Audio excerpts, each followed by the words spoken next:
Je te dirais que quand j'étais enfant, j'étais un élève modèle. J'étais un ange. J'ai habité à Montréal jusqu'à temps que j'avais 13-14 ans, jusqu'à temps que mes parents m'amènent dans la belle région du Bas-Saint-Laurent.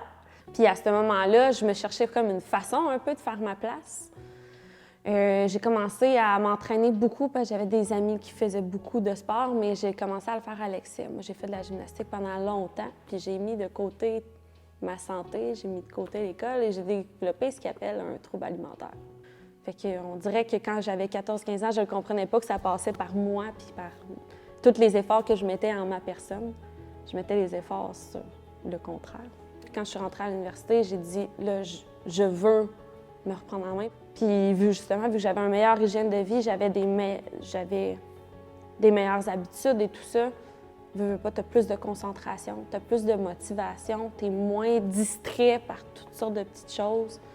C'est aussi niaiseux aussi, j'étais plus sur mon cellulaire. Je rangeais mon cellulaire le matin et je le reprenais le soir. Et ça, si je peux dire ça à tout étudiant dans l'histoire de l'humanité, un cellulaire, il n'y a rien de pire pour étudier.